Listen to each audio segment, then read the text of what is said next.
They ignored the fact that you got chartered flights because of this girl. They ignored the fact that ratings were going through the roof because of this girl. Instead, they resented it because they said, yo, we were doing stuff long before Caitlin Clark got here, and y'all wasn't paying attention then. But now the young white girl comes along, and y'all want to sit up there and shower all of this praise and all of this attention that was earned before she ever came along. The resentment is understandable, but it's not about Caitlin Clark. It's about what she represents. My point is, grow up. Just when it seemed like the WNBA was finally gaining momentum, poised to ride the Caitlin Clark wave toward mainstream recognition and major revenue, the league stumbled. And by stumble, I mean Caitlin Clark herself, the league's breakout. Ratings superstar has now landed on the injury list. The Indiana Fever announced that star Caitlin Clark will be out at least 2 weeks with a left quad strain. Clark reported some pain in her leg Saturday after the team's loss to the New York Liberty. She subsequently underwent an MRI and was diagnosed with the strain on Monday. Basketball fans are in full-blown panic mode. Sports talk shows are in overdrive, and Stephen A. Smith is practically erupting with frustration, aimed squarely at the WNBA commissioner, Kathy Engelbert, and especially Angel Reese, who still seems to believe she's the main draw. If you're siding with Stephen A., drop baby goat over baby giraffe in the comments below. Let's go. Clark was the WNBA's Rookie of the Year last season and a first-team All-WNBA selection. So far, she's averaging 19 points and a league-leading 9.3 assists through 4 games this season. I could give a damn about that last one. I don't care about her leading the league in assists. I don't care about the points that she's averaging because I already know that the young lady can ball. She is special. What I'm interested in is what somebody tweeted me and asked about earlier today that I want to show you right now. Put the tweet up, please, so our audience can see it here. At 4th Gen Bucci, B-U-C-C-I. Right, Stephen A. Smith. Can the WNBA keep itself afloat while CC, as in Caitlin Clark, is out? Caitlin Clark, the very athlete who transformed women's basketball from a niche interest into primetime entertainment, is now sidelined with a quad strain.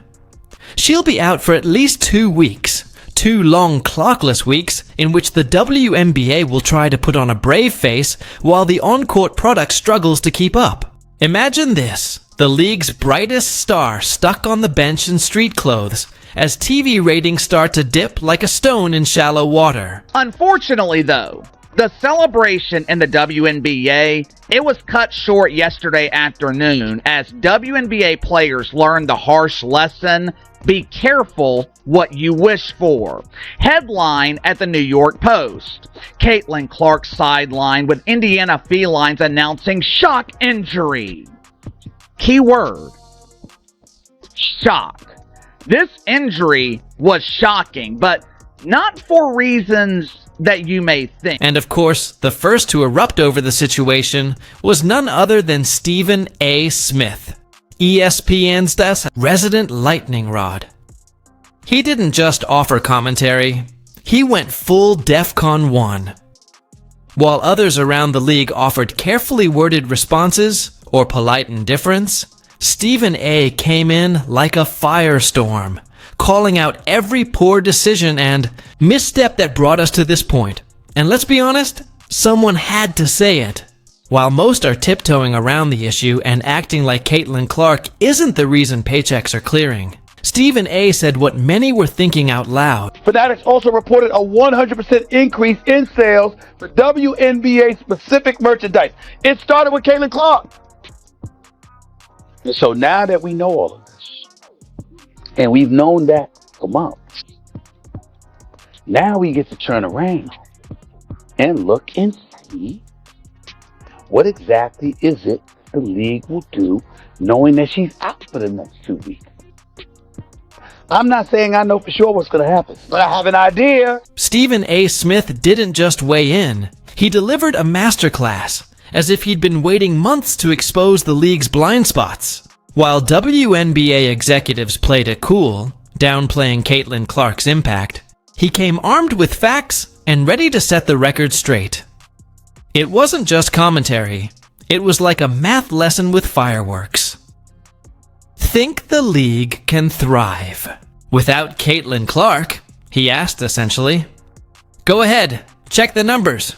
Just try not to flinch. Thanks to Clark, Indiana led the league in attendance both at home and on the road. The Fever averaged 17,035 fans at home and over 15,000 on the road.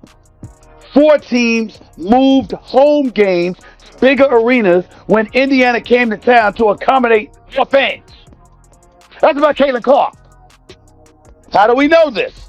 Attendance for the entire league was up nearly 50% last year, according to data from across the timeline, and Indiana led all teams with an average attendance of 17,035. That was up 319% from... Let's break down the numbers, shall we? Games featuring Caitlin Clark this season are averaging 1.178 million viewers. When she's not on the court, that number drops to just $394,000. That's not a dip. It's a free fall. Viewership is cut to nearly a third, and yet some players, like Angel Reese, still question why Clark garners more media attention. The reality? Caitlin consistently delivers must-watch basketball, while elevating the entire league's profile in the process. We'll find out. We don't know yet, but I'm going to be really, really interested in seeing, Molly, what kind of effect this has on the WNBA's ratings, because if for some reason there is a precipitous drop-off, then everybody needs to stand down and recognize the fact that the speculation or the assertions and assumptions about her being the golden goose is validated. Stephen A. didn't just wake up angry. This was the culmination of months spent watching the WNBA squander Goldens opportunities. He's witnessed Cheryl Swoopes casting doubt and criticism, downplaying the impact of Caitlin Clark, even as Clark single-handedly pulls the league into the national spotlight.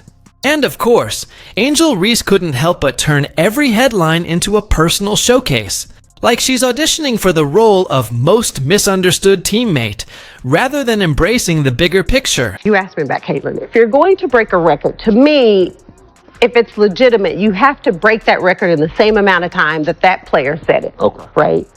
So if Kelsey Plum set that record in 4 years, well, Caitlin should have broke that record in 4 years. But because there's a COVID year, then there's another year, you know what I mean? So she's already had an extra year to break that record. So is it truly a broken record? I noticed when you're asking about Caitlin a lot, you bring up other rookies as well. No league's ever about one player. That player could get hurt or whatever. So I think it's just to give recognition that in sports, people watch for compelling content and rivalries. And you can't do that alone as one person.